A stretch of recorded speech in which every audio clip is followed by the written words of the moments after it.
You know, we all know someone like this. That person who pushes a project just that little bit further, who rewrites a sentence that's already perfectly good, who just isn't satisfied until something meets a standard that, honestly, only they seem to see. So what's really going on inside their head? I mean, really think about it. Have you ever been there yourself? You finish something, everyone around you says, hey, great job.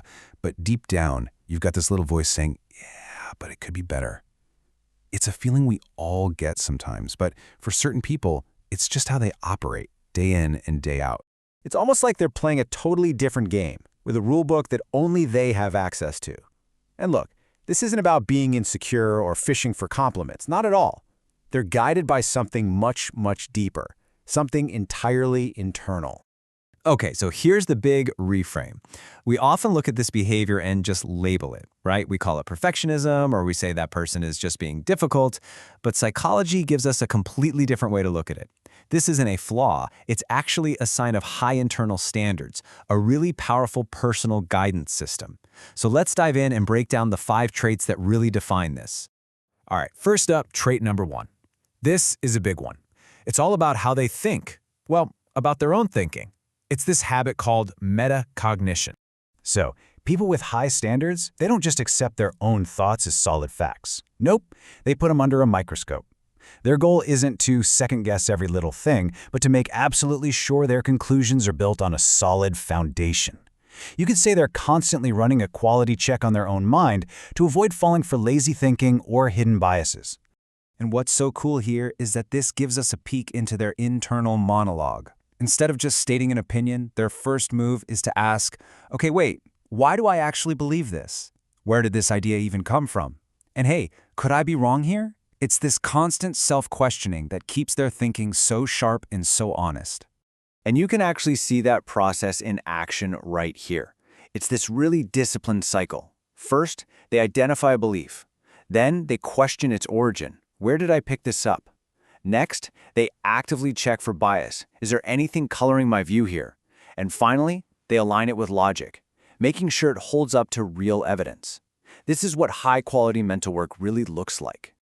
Okay, so that idea of clear thinking leads us perfectly into our next 2 traits, which are kind of 2 sides of the same coin, control and flexibility. It's all about personal responsibility and, you guessed it, mental agility.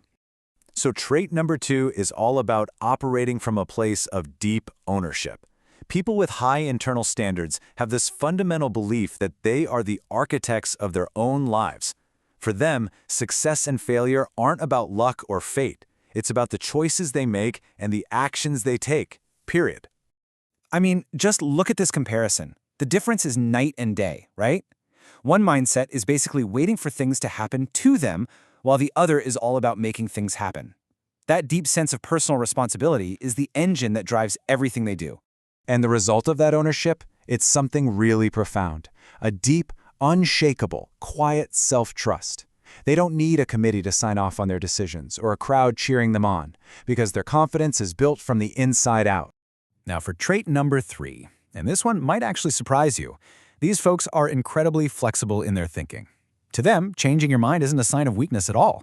It's a sign of intelligence. It's a sign of integrity. And this quote it nails it. Their ego is not tied up in being right all the time. Their real commitment is to the truth. So if new information comes along that proves them wrong, they will be the first ones to pivot, because their ultimate standard is accuracy. All right, this brings us to the home stretch, our final 2 traits, and they get to the very heart of it. How people with high internal standards measure their own success. Let's just say they use a completely different scorecard than most people. So, trait number 4, their self-worth is not for sale. It's not dependent on what the public thinks or how many likes they get or how much applause they receive. They have their own inner compass for what feels right and what actually meets their own personal bar for excellence. You know, this is why they can seem so self-contained. They aren't out there chasing external validation, likes, parties, all that stuff. They're way more focused on internal growth, on nurturing their own sense of who they are. And that identity is stable, whether they're in the spotlight or working all alone. And that leads us right into the 5th and final trait. They've basically just opted out of the rat race. For them, the real game, the real competition, isn't with the person sitting next to them. It's with the person they were yesterday. And this table just says it all. The fundamental question completely shifts. It goes from how do I rank against other people to am I better than I was yesterday? It's a huge move away from external competition and towards true self-mastery and continuous growth. They are their own toughest critics, always pushing to level up their own game. So, after all that, what does it actually feel like to be wired for excellence? Well, as you can see, there's both a power and a price. Let's be real, holding yourself to such high standards isn't always a walk in the park. In fact, it can be pretty exhausting. And if any of this is resonating with you, you probably know this feeling intimately. It's like having an engine that is just always on. That constant drive for quality, for truth, for personal growth, it takes a ton of energy. But here's the beautiful flip side.